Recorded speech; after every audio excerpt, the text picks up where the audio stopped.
What's up, everyone? This is Demontre Black. Today we're gonna react to a death battle: Black Adam versus Apocalypse. Let's watch. Episode is sponsored by BetterHelp. We're faced with challenges in life all the time, especially these days. It feels like it's basically constant. Because of that, it can be overwhelming to learn how to find solutions. A good therapist can teach you to be a better problem solver and make it easier to accomplish your goals, big or small. Therapy can be a great way to work through the problems you've been dealing with in your personal and professional life. It can be great to have someone to talk to help heal emotionally, figure out things like anxiety or depression, or even just unload stress from the week. It might be scary or intimidating at first, but talking with your therapist can serve as a respite from the outside world, a battery recharge before you're back out there. If any of that sounds appealing to you, BetterHelp is a great option. It's convenient, affordable, and best of all, totally online. All you have to do is fill out a quick survey to get matched with a therapist, and you can switch therapists at any time. When you want to be a better problem solver, therapy can get you there. Visit BetterHelp.com/DeathBattle today to get 10% off your first month. That's BetterHelp.com/DeathBattle.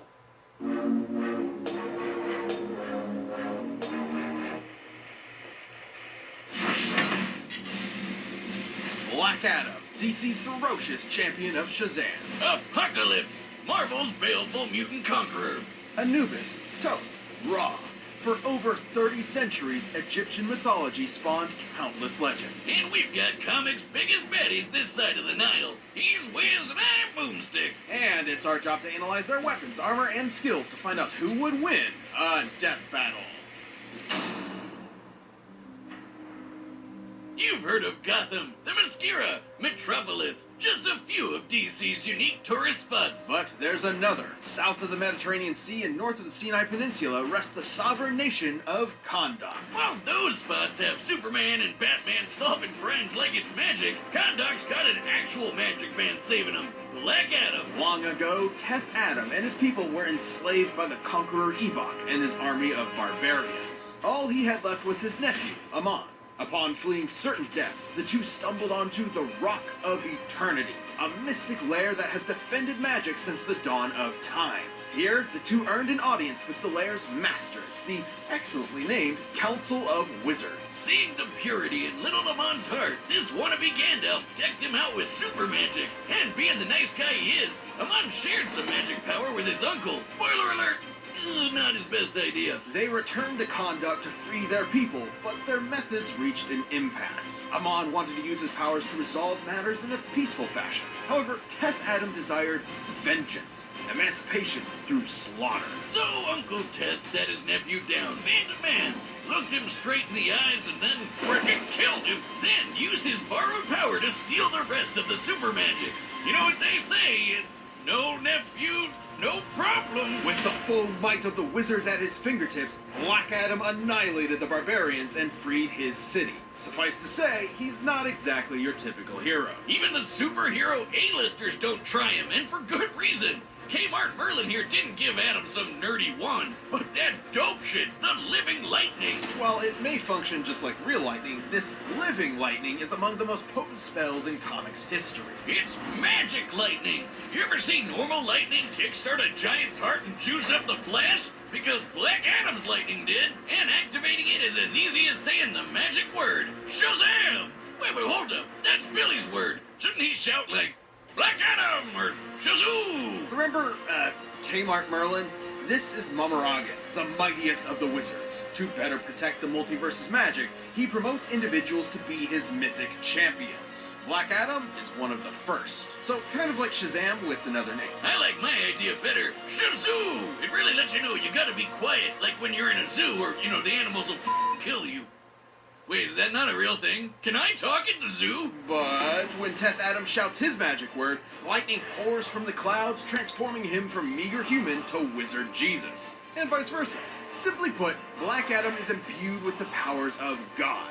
Well, gods, plural, as his gifts come from multiple mythological legends. At first, he got juiced up from the Greek gods. Zeus, Atlas, Herc, all those buff guys and gals. But it didn't really work out, though, because he kinda died. Yet Kahndaq craved for their hero's return. So Black Adam's most devoted followers collected all of his ashes and prayed their hearts out. This time, to their own pantheon. Goodbye, muscles, and hello, bird people.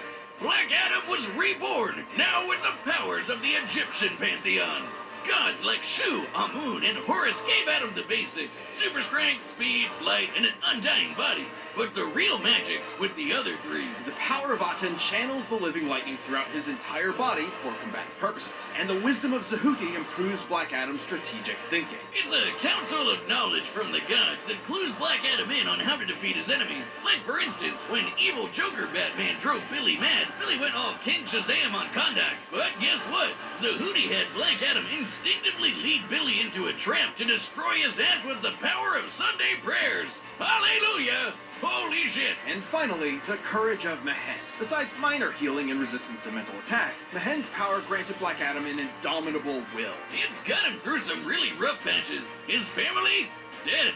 His country? Wasted. His wife got revived. She turned to stone. You can knock him down, sure, but he ain't staying there. Mehen helped make Black Adam a non-wavering and decisive leader. The whole world can turn against him, but he would not care so long as Kondak is safe. To reach those ends, he's partnered with the Justice Society of America, the Society of Supervillains, and even the Justice League. Rubbed elbows with Superman one day and Lex the next. So, is Black Adam a good guy or a bad guy? Neither. Only the side that benefits his people matters. He's not concerned with morality, and his brash nature is frequently misunderstood. It's what led to the entire JSA jumping him.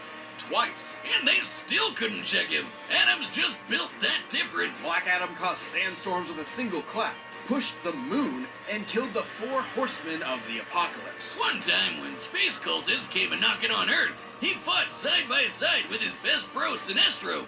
Afterward, when the Yellow Lanterns dipped and took their rings with them, Sinestro let Black Adam keep the one he got.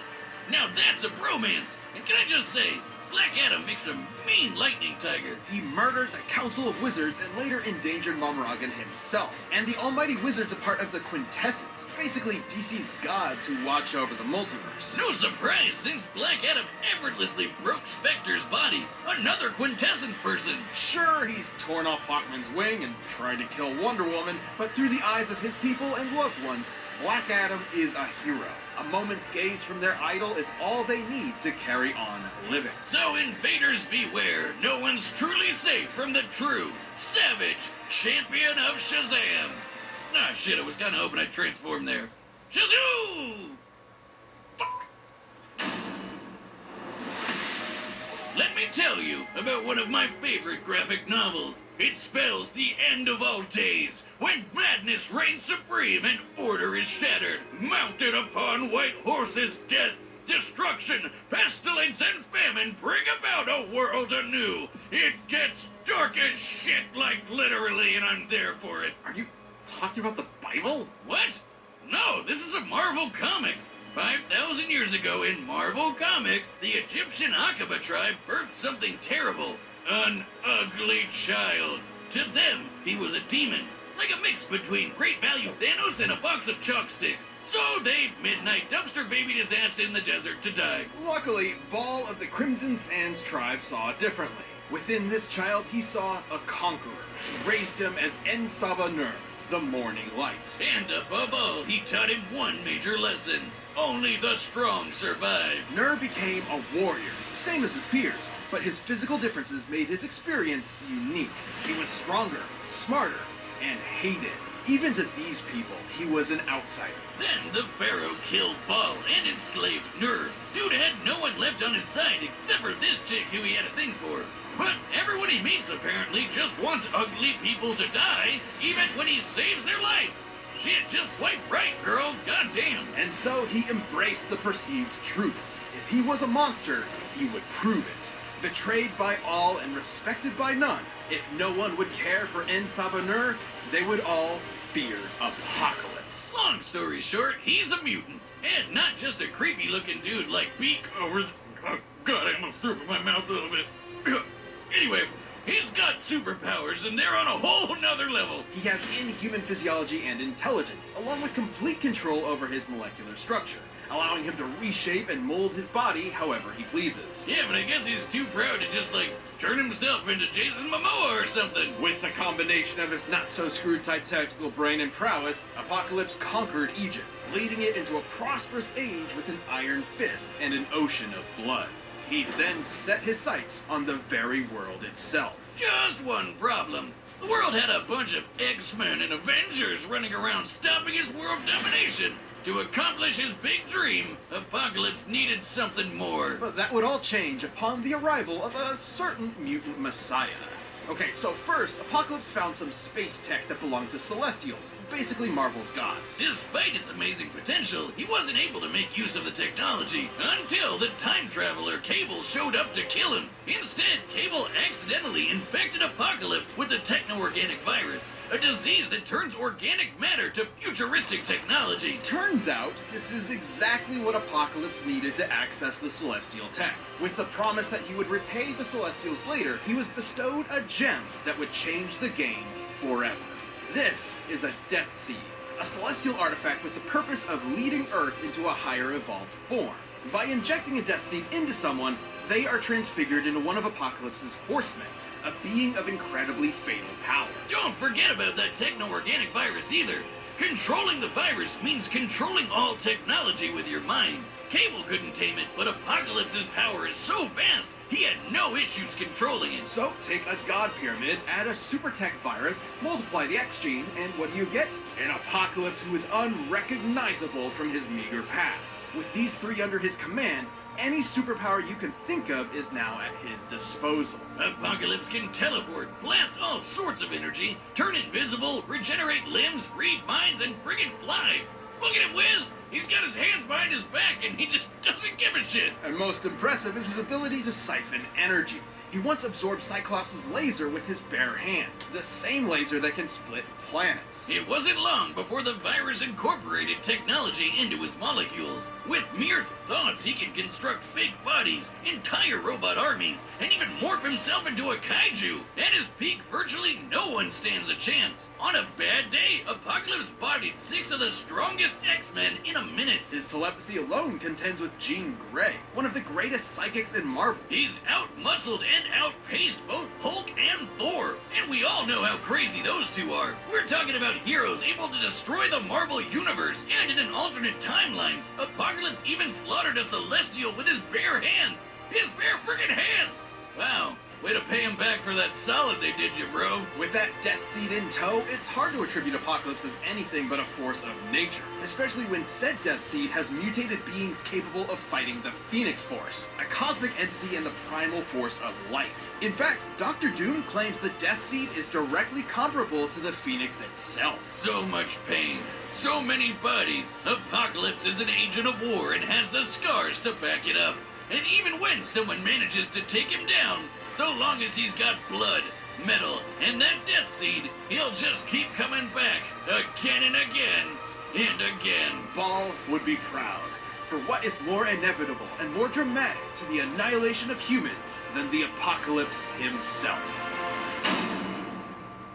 This episode of Death Battle is sponsored by Mint Mobile. After years of fine print contracts and getting ripped off by big wireless providers, if we've learned anything, it's that there's always a catch. So when we first heard that Mint Mobile offers premium wireless starting at just $15 a month, we thought, what's the catch? But after talking to them and using their service, it all made sense. There isn't one. Mint Mobile's secret sauce is that they're the first company to sell wireless service online only. They cut out the cost of retail stores and pass those sweet savings directly to you. Mint Mobile's wireless quality is especially impressive, and as a world-class mad scientist, I'm pretty picky. Mint Mobile gives you the best rate whether you're buying for one or a family. And at Mint, families start at 2 lines. And all plans come with unlimited talk and text plus high-speed data delivered on the nation's largest 5G network. And you get to keep your current phone number along with all your existing contacts. To get your new wireless plan for just $15 a month and get the plan shipped to your door for free, go to mintmobile.com/deathbattle. That's mintmobile.com/deathbattle. Cut your wireless bill to $15 a month at mintmobile.com/deathbattle. All right, the combatants are set, and we've run the data through all possibilities. It's time for a death battle!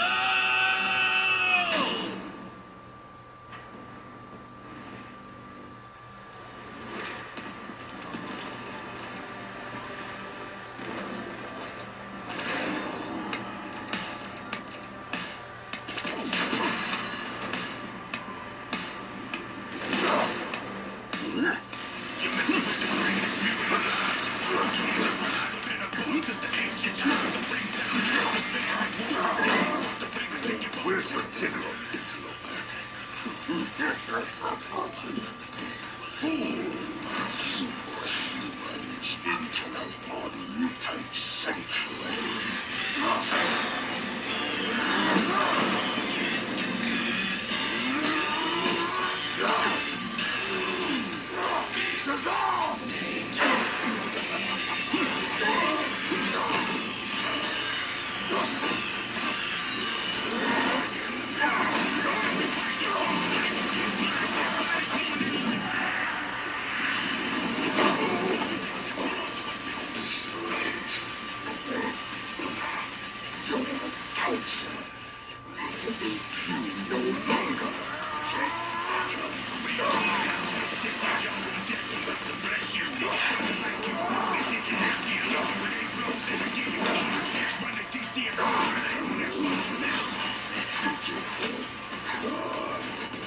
Your kind didn't learn to fear me soon enough. No, in Savanor, you will learn to fear me.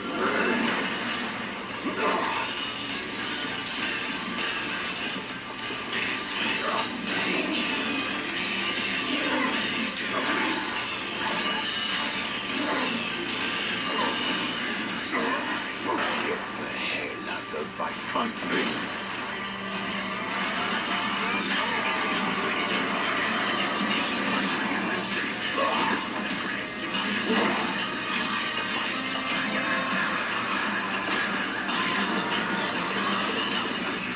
Relinquish my home to you heretics. Shazam!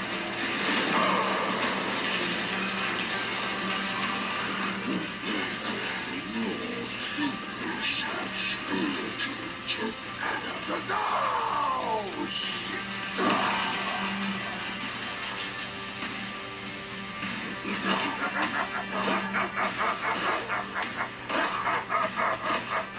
I never offered you a choice. Now, everything you've built will fall.